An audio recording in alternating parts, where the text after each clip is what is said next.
사랑하는 파주중앙 가족 여러분, 안녕하십니까? 3일 동안 평안하셨죠? 오늘 우리 윤혜선 집사님의 기도가 참 우리에게 깊은 울림을 줍니다. 예수님의 도움 없이는 정말 한순간도 살 수 없는 죄인임을 고백합니다. 구호를 한번 외쳐볼까요? 새로운 구호를 알려드리겠습니다. 구호가 왜 이렇게 많은 거야? 이렇게 생각하지 마시고 하도 예도 성도. 하도 예도 성도. 무슨 뜻일까요? 하도 예도 성도. 하나님 도와주세요. 예수님 도와주세요. 성령님 도와주세요. 약자로 만든 거예요. 제가 만든 건데요. 하도 예도 성도. 자, 주목을 주시고요. 큰 소리로 하도 예도 성도. 시작. 하도 예도 성도. 아멘. 우리 하나님의 도우심과 예수님의 도우심과 성령님의 도우심으로 살아가게 되기를 간절히 바랍니다. 오늘도 저는 하나님의 은혜로 이 거룩한 단에 섭니다. 인간의 말이 아닌 하나님의 말씀이 선포되어지기를 기도합니다. 성경의 맥잡기 13번째 시간입니다. 지난 시간에 이어 돌비에 새긴 사랑 2번째 설교입니다. 오늘 말씀을 통하여 하나님이 주시는 귀한 하늘의 은혜를 나누기를 원합니다. 모세가 광야의 시내산에서 하나님께 십계명을 받았습니다. 이 경험은 영적 이스라엘인 우리 그리스도인들에게 계명을 지키며 살아가는 것이 얼마나 중요한지를 알려주는 것이죠. 왜냐하면 사단은 계명과 예별을 공격하기 때문에 그렇습니다. 이 그림 잊지 않으셨죠? 이 성경의 66권을 우리 동그라미로 봤을 때에 사단이 인간을 공격하는 강력한 무기가 뭐라 그랬어요? 계명이라는 거예요. 그리고 하나님이 회복시키실 때에도 계명을 먼저 회복시키시는 것입니다. 계명은 그만큼 그리스도인들에게 있어서 너무나도 중요한 것입니다. 계명은 도덕법이기 때문에 인간이면 누구나 시간과 공간에 상관없이 문자 그대로 지켜야 되는 법이라고 말씀드렸어요. 하지만 율례와 법도는 그 당시 이스라엘 백성들에게 나라에 주신 법이기 때문에 우리가 문자 그대로는 지킬 필요가 없다고 말씀드렸습니다. 하지만 법도 가운데의 건강법은 이스라엘 사람들만 건강해야 되는 것이 아니기 때문에 모든 인간이 시간과 공간에 상관없이 문자 그대로 꼭 지켜야 되는 법이라고 말씀드렸습니다. 그런데 율례와 법도가 그 당시 이스라엘 백성들에게 주신 법이긴 하지만 성경에 기록된 이유가 있다는 거예요. 왜냐하면 그 속에 담긴 영적인 의미가 영적 이스라엘인 우리의 삶에 적용될 수 있기 때문에 성경에 기록해 놓으신 거야. 그래서 지난 시간에 안식년과 희년이라고 하는 법이 영적 이스라엘 사람인 그리스도인들이 지켜야 하는 안식일에 대한 굉장히 놀라운 영적인 교훈을 준다고 말씀드렸습니다. 계명과 건강법은 당연히 문자 그대로 지켜야 됩니다. 그런데 여기서 우리가 한 가지 더 생각해 봐야 될 것이 있어요. 그러면 계명과 건강법은 문자 그대로만 지키면 되는가? 아닙니다. 문자로만 지키게 되면 문제가 발생해요. 계명은 문자 그대로 지키는 법이 있고 그 문자 그대로 지키는 법 또한 영적인 의미를 알고 지켜야 돼요. 하나님이 왜 계명을 주셨는지에 대한 그 깊은 영적인 의미를 알고 삶에 적용하고 지켜야 올바른 계명을 지킬 수 있게 되는 것입니다.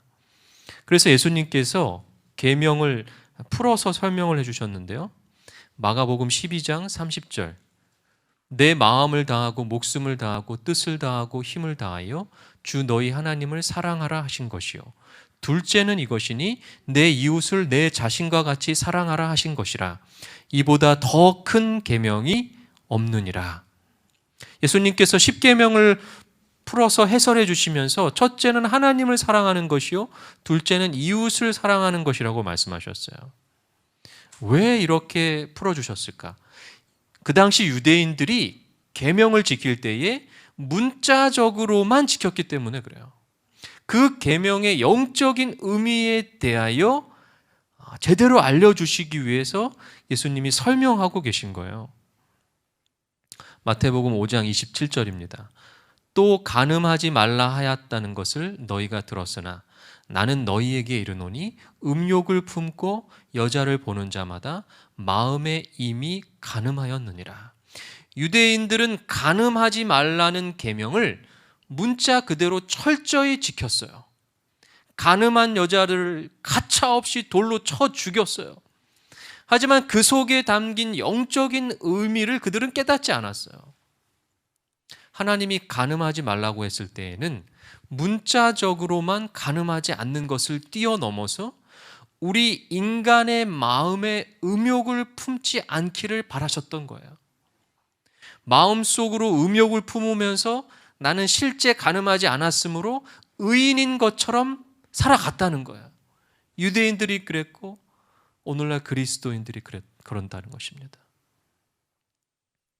그래서 우리가 십계명을 문자 그대로 지킬 뿐만 아니라 문자를 뛰어넘는 하나님의 마음을 이해하고 영적인 의미를 알고 삶에 적용하면서 계명을 지켜야 돼요.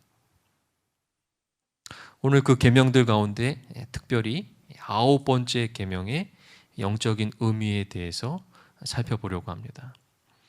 임철민 목사님을 통해서 제가 배운 것들을 정리를 한 것인데요. 문자 그대로 하면요, 거짓말을 하지 말라는 법이에요. 내 이웃에 대하여 거짓 증거하지 말아라. 그런데 여러분, 우리가 거짓말을 안 하는 것이 쉬운가요? 어려운가요? 어렵죠. 계시록 14장 1절입니다.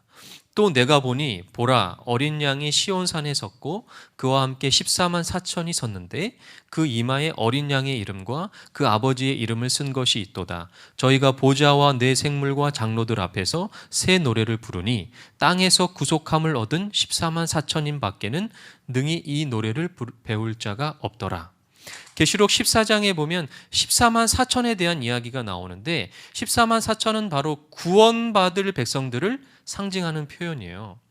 성경에 나오는 예언도 문자 그대로 이해하면 문제가 발생해요. 예언은 예언적으로 영적으로 해석을 해야 돼요. 여기서 문자 그대로 14만 4천 명만 구원받는다라고 생각할 때 너무나도 적은 사람만 구원받는 것이죠.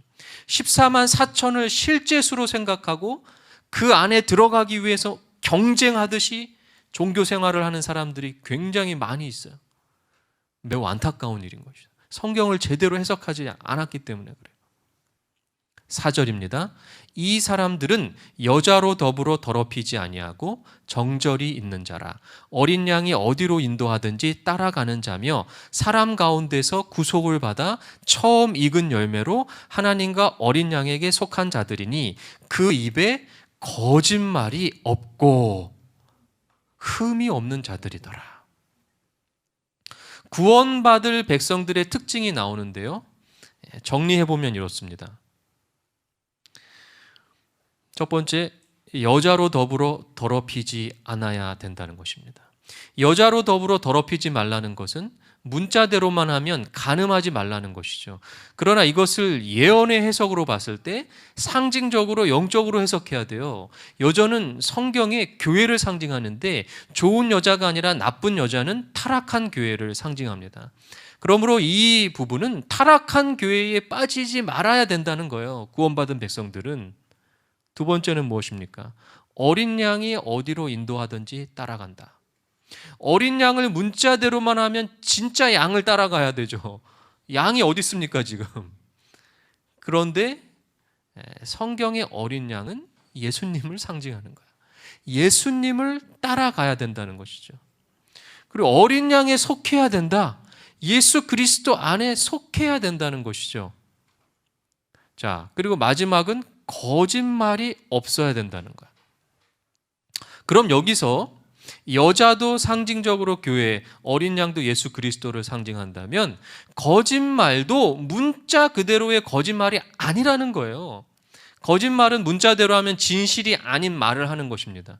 그런데 진실이 아닌 말을 하는 차원이 아니라 여자와 어린 양이 상징적으로 영적으로 해석되어지듯이 이 거짓말도 상징적으로 영적으로 우리가 해석해야 돼요.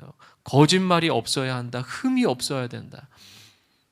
이 거짓말은 구원을 받느냐 받지 못하느냐를 결정할 만큼 매우 중요한 법이라는 것입니다. 자, 그러면 영성수첩을 꺼내시고 십자가를 그려보시기 바랍니다. 구약과 신약이죠. 구약의 거짓말이라고 하는 이 십계명의 법이 신약에서 어떤 영적 의미로 설명되는지 찾아보는 거예요. 출애굽기 20장 16절에 내 이웃에 대하여 거짓 증거하지 말라. 이 명령을 신약 성경 요한 1서 1장 5절 6절에서 의미를 찾아보려고 합니다.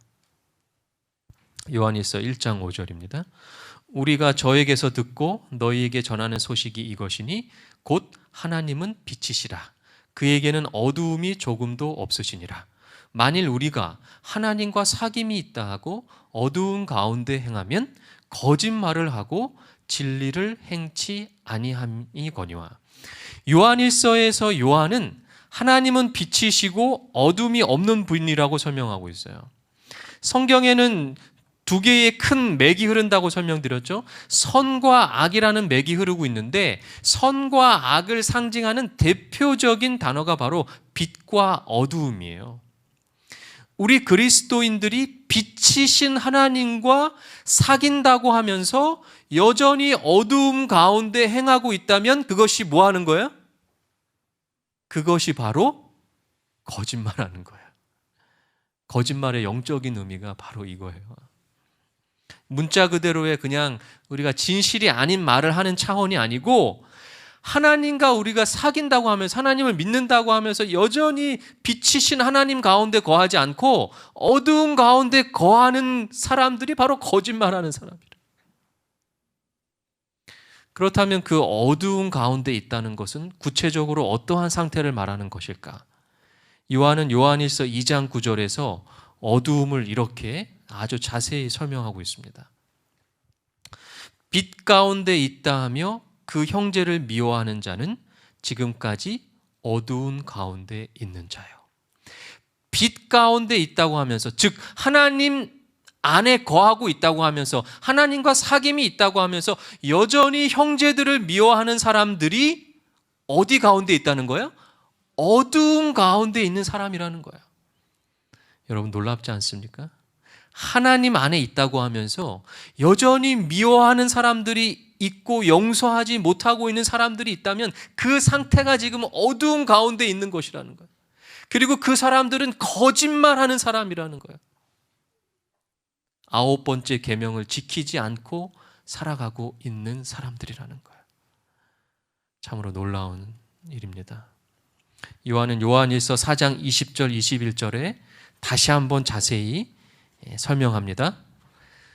누구든지 하나님을 사랑하노라 하고 그 형제를 미워하면 이는 거짓말하는 자니 보는 바 그 형제를 사랑치 아니하는 자가 보지 못하는 바 하나님을 사랑할 수가 없느니라. 우리가 이 계명을 주께 받았나니 하나님을 사랑하는 자는 또한 그 형제를 사랑할지니라. 하나님을 사랑하는 자는 그 형제를 사랑해야 된다는 것이 우리가 반드시 지켜야 될 계명이라는 거야. 우리는 계명을 중요하게 생각하는 안식일 교인으로 살아가지만 실제 우리 안에 미움으로 가득 차 있지는 않습니까?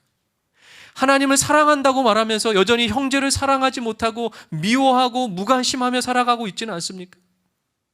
우리는 거짓말하지 말라는 법을 어기는 그런 거짓말쟁이로 살아가고 있는지도 모르겠어요. 오늘 저에게 하는 말입니다. 요한은 요한일서 1장 8절 10절에 또 다른 영적 거짓말을 우리에게 설명을 해줍니다. 만일 우리가 죄 없다 하면 스스로 속이고 또 진리가 우리 속에 있지 아니할 것이요. 10절, 만일 우리가 범죄하지 아니하였다 하면 하나님을 거짓말하는 자로 만드는 것이니 또한 그의 말씀이 우리 속에 있지 아니하니라. 죄 없다고 하면 스스로 속이는 자가 되고, 범죄하지 아니하였다 하면 하나님을 거짓말하는 자로 만드는 것이에요. 이것은 더 심각한 거짓말이죠. 우리가 죄인임을 인정하지 못할 때 그것은 하나님을 거짓말쟁이로 만드는 아주 심각한 상태에 빠져 있는 거예요. 그러므로 우리가 매 순간 끊임없이 죄인임을 고백하고 회개의 기도를 올리는 것이 얼마나 중요한 일입니까? 그렇지 않으면 우리는 9번째 계명을 어기고 살아가는, 구원받지 못할 백성으로 살아가고 있는 거예요. 요한은 요한일서 5장 10절에 세 번째 영적인 거짓말을 설명하고 있습니다. 하나님의 아들을 믿는 자는 자기 안에 증거가 있고, 하나님을 믿지 아니하는 자는 하나님을 거짓말하는 자로 만드나니 이는 하나님께서 그 아들에 관하여 증거하신 증거를 믿지 아니하였습니다. 하나님을 믿지 아니하는 자들도 하나님을 거짓말하는 자로 만드는 자인데, 특별히 하나님의 아들에 관하여, 예수 그리스도에 대하여 믿음을 갖지 않는 사람들은 영적 거짓말쟁이라는 거예요. 우리 안에 예수님에 대한 믿음이 있습니까? 예수님을 믿음으로 구원을 얻었다는 확신과 기쁨이 있습니까? 만약에 예수님을 믿는다고 하면서 구원의 확신과 기쁨이 없이 살아가고 있다면 지금 우리는 거짓말하고 있는 거예요. 거짓말하면서 살아가고 있는 거예요. 여러분은 이 세 가지 거짓말 중에 어떤 영적 거짓말을 하면서 이 세상을 살아가고 있습니까? 계시록에 거짓말하는 자는 하늘 가는 백성이 될 수 없다라고 이야기했어요. 오늘 이 시간 마음 깊이 새기게 되시기를 간절히 기도합니다. 그리고 우리가 회개하면서 우리가 얼마나 영적으로 거짓말을 많이 하면서 살아가는지 하나님께 회개하며 용서를 구하면서 하나님의 도우심을 간구하게 되시기를 간절히 바랍니다. 그래서 이제 우리는 더 이상 거짓말하지 않고, 영적인 거짓말을 하지 않고 하늘 가는 백성으로 살아가게 되기를 간절히 기도합니다. 바울은 율법에 대하여 이렇게 설명합니다. 로마서 13장 9절, 간음하지 말라, 살인하지 말라, 도적질하지 말라, 탐내지 말라 한 것과 그 외에 다른 계명이 있을지라도 내 이웃을 내 자신과 같이 사랑하라 하신 그 말씀 가운데 다 들었느니라. 사랑은 이웃에게 악을 행치 아니하니 그러므로 사랑은 율법의 완성이니라. 바울은 사랑이 율법의 완성이라고 말합니다. 우리가 율법을 대할 때에, 계명을 대할 때에 그 계명 속에 있는 사랑을 보지 못하면 문제가 발생해요. 돌비에 새긴 사랑을 느끼지 못하면 율법은 우리를 힘들게 하는 규칙이 되어버립니다. 그래서 유대인들은 율법을 문자 그대로만 지키기 위하여 힘들게 살았고 지금도 그렇게 살고 있어요. 율법으로 구원을 얻기 위한 율법주의자들이 되어버린 거예요. 그런데 여러분, 유대인들과 가장 비슷하게 살아가고 있는 우리 안식일 교인들의 삶은 어떻습니까? 율법 속에 담긴 사랑을 실천하면서 살아가고 있습니까? 아니면 우리도 여전히 율법을 문자 그대로만 지키기 위하여 애를 쓰면서 힘들게 신앙생활을 하고 있습니까? 여러분, 율법의 잣대로 나를 힘들게 하는 것도 잘못된 것인데 율법의 잣대로 다른 사람을 비난하고 비판하며 살아가고 있지는 않습니까? 여러분, 죄인인 우리가 우리의 힘으로 율법과 계명을 온전히 지킬 수 있을까요? 율법의 완성인 사랑을 우리가 온전히 행할 수 있습니까? 우리는 여기서 아주 중요한 사실 하나를 기억해야 될 필요가 있습니다. 출애굽 당시 하나님께서 모세에게 십계명 두 돌비를 주셨는데 모세가 하나님이 주신 율법이 담긴 거룩한 돌비를 깨뜨렸습니다. 우리는 그 사실을 기억해야 돼요. 금송아지를 만들어 우상을 숭배하는 이스라엘 백성들 앞에서 모세는 하나님의 거룩한 계명이 담긴 두 돌비를 깨뜨려 버렸어요. 이 사건은 우리에게 어떤 교훈을 주시기 위하여 허락하신 사건일까요? 우리가 신약 성경에서 그 의미를 찾아야 합니다. 갈라디아서 5장 18절 우리 같이 한번 읽어볼까요? 너희가 시작. 너희가 만일 성령의 인도하시는 바가 되면 율법 아래에 있지 아니하리라. 참 놀라운 말씀입니다. 이 말씀은 곧 우리가 성령의 도움이 없이는 우리 힘으로 율법을 온전히 지킬 수 없다는 거예요. 여러분, 우리는 구약의 역사 속에서 수도 없이 보지 않았습니까? 성령의 도움 없이 살아가는 인간들이 얼마나 그 삶 속에서 수도 없이 율법을 깨뜨리며 살았는지 말이에요. 그런데 그것이 구약 시대의 이스라엘 백성들에게만 해당하는 이야기입니까? 우리도 여전히 성령의 도움 없이 매 순간을 살아가고 있지 않습니까? 그래서 예수님께서 이렇게 말씀하셨어요. 요한복음 14장 15절 너희가 나를 사랑하면 나의 계명을 지켜라. 너희가 나를 사랑하면 내 계명을 지키라는 거예요. 그런데 예수님이 너무나 잘 알고 계셨어요. 죄인인 인간들이 스스로 힘으로 계명을 온전히 지킬 수 없다는 것을 누구보다도 잘 알고 계셨어요. 인간들의 힘으로는 계명을 문자 그대로 지킬 수도 없고 그 계명 안에 있는 사랑은 더더욱 지킬 수 없다는 존재들이라고 하는 것을 예수님은 아셨어요. 그래서 16절이 중요합니다. 내가 아버지께 구하겠으니 그래 너희가 계명을 못 지키는 거 내가 다 알아. 그래서 내가 아버지께 구할 거야. 그가 또 다른 보혜사를 너희에게 주사 영원토록 너희와 함께 있게 하리라. 아멘. 그래서 누구를 보내주시겠다는 거예요? 성령 하나님을 보내주시겠다. 그것도 영원토록 보내주시겠다. 우리가 계명을 지킬 수 있도록 도와주시겠다는 거예요. 예수님은 거듭 말씀하십니다. 요한복음 13장 34절 새 계명을 너희에게 주노니 서로 사랑하라. 내가 너희를 사랑한 것 같이 너희도 서로 사랑하라. 서로 사랑하는 것이 계명을 지키는 것이라고요. 여기서 새 계명이라고 번역된 이 헬라어 원어는요, 없던 계명을 새로 만들었다는 의미가 아니에요. 원래 있었던 계명의 그 의미를 새롭게 해석해 주겠다는 의미예요. 서로 사랑하라고 하는 계명은 예수님께서 새롭게 만들어 주신 계명이 아니라 원래부터 십계명 안에 있었던 거예요. 그러나 인간들이 서로 사랑하지 못하니까 그 돌비가 다 깨져버렸어요. 그래서 우리는 성령 하나님의 도우심이 절실히 필요한 거예요. 갈라디아서 5장 22절입니다. 오직 성령의 열매는 사랑과 희락과 화평과 오래 참음과 자비와 양성과 충성과 온유와 절제니 이 같은 것을 금지할 법이 없느니라. 성령 하나님의 도우심을 받고 계명을 지키게 되면 우리는 반드시 성령의 열매를 맺게 될 것입니다. 우리의 삶이 기쁘고요, 우리의 삶이 평안하고요, 우리는 오래 참을 수 있고요, 자비롭고요, 착하고요, 충성되고 온유하고 절제하는 사람이 분명히 될 것입니다. 한 청년 부자 복권이 예수님께 다가와 물었습니다. 어떤 사람이 주께 와서 이르되 선생님이여 내가 무슨 선한 일을 하여야 영생을 얻으리이까? 그때 예수님께서 이렇게 말씀하십니다. 예수께서 이르시되 어찌하여 선한 일을 내게 묻느냐?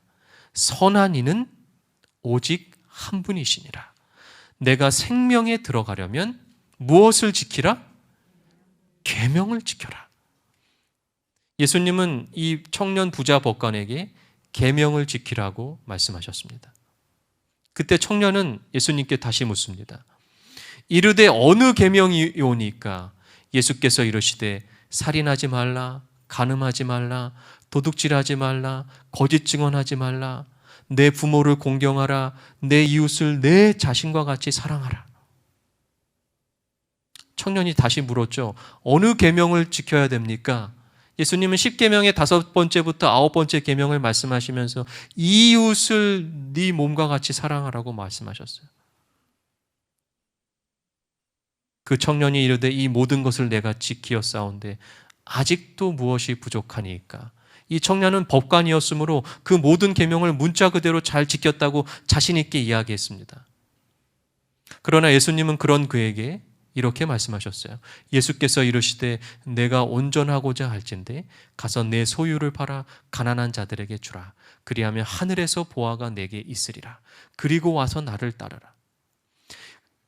계명을 문자로만 지키지 말고 계명 속에 담긴 사랑을 실천하라 그랬어요. 소유를 팔아서 가난한 자들에게 주라고요. 여러분, 이 명령이 이 청년에게 그렇게 어려운 명령이었습니까? 예수님은 여기에서 너의 소유를 다 팔아 라고 말씀하지 않으셨어요. 그런데 이 청년은 이렇게 말합니다. 그 청년이 재물이 많음으로 이 말씀을 듣고 근심하며 가니라. 청년은 그 많은 재물 중에 조금도 이웃과 나누기를 힘들어했던 거예요. 예수님은 다 나누라고 말씀하지 않으셨어요. 그러나 이 청년은 조금도 나누기 힘들었어요. 문자 그대로 율법을 지키고 율법을 가르치며 율법대로 재판하면서도 그 재물 하나 나누기 힘들게 살아갔어요. 혹시 이 청년의 모습이 오늘 우리들의 모습은 아닌가요? 율법을 중요하게 생각하는 안식일 교인으로 살아가면서 말입니다. 안식일도 잘 지키고 음식법도 잘 지키고 10계명을 문자 그대로 철저히 지키지만 그 안에 담긴 사랑은 실천하지 못하고 살아가고 있지 않습니까?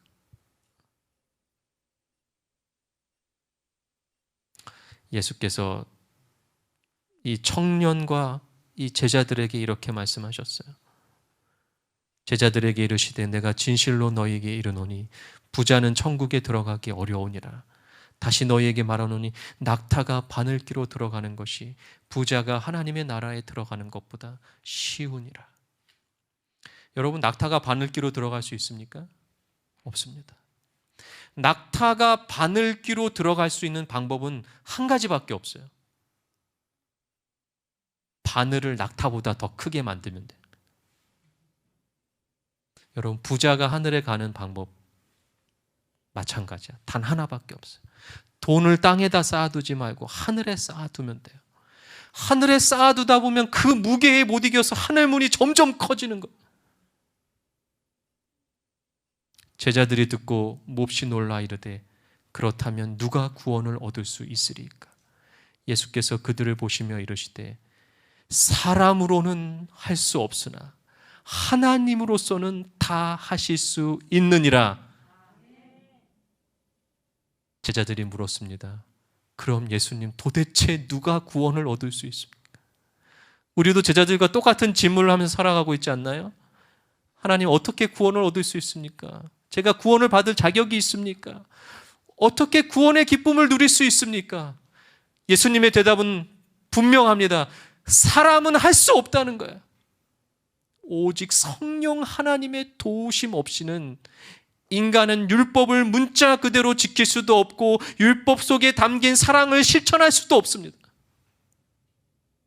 그러므로 오늘도 우리에게 필요한 기도는 하나님 도와주세요. 예수님 도와주세요. 성령님 도와주세요. 하도 예도 성도. 간음하지 말라는 율법을 어긴 이 여인의 마음이 어땠을까요? 땅바닥에 엎드려 돌이 날라오기만을 기다렸어요. 죄 없으신 이 여인도 예수님에 대한 소문을 들었을 것입니다. 예수님은 죄 없는 분이라고 하는 것을 그 누구보다도 잘 알고 있었을 거야. 죄 없으신 예수님이 가장 먼저 자기에게 돌을 던질 줄 알았어요. 그런데 돌이 날아오지 않는 거예요. 조심스럽게 눈을 들어 예수님과 눈이 마주쳤어요. 예수님 이외에 그 누구도 남아있지 않았어요. 그리고 예수님은 여인에게 이렇게 물으십니다. 예수께서 일어나사 여자 외에 아무것도 없는 것을 보시고 이러시되 여자여 너를 고발하던 그들이 어디 있느냐? 너를 정죄한 자가 없느냐? 대답하되 주여 없나이다. 예수께서 이르시되 나도 너를 정죄하지 아니하노니 가서 다시는 죄를 범하지 말라. 아멘. 하나님도 이 시간 우리를 정죄하지 않으십니다. 왜냐하면 예수님이 우리 대신 십자가에서 정죄를 받으셨기 때문에 그래요. 가늠한 여인은 그날 돌에 맞았습니다. 예수 그리스도의 사랑의 돌에 맞아 죄의 삶은 죽고 새로운 삶으로 거듭나게 됐어요. 그 사랑의 힘을 의지하여 다시는 죄를 범하지 않는 위대한 여인으로 거듭나게 되었습니다. 오늘 우리도 그 십자가 사랑 의지하여 성령 하나님 의지하여 율법의 완성인 사랑을 실천하고 그 사랑을 나누는 파주중앙 가족들이 되기를 간절히 바라면서 말씀을 마치겠습니다.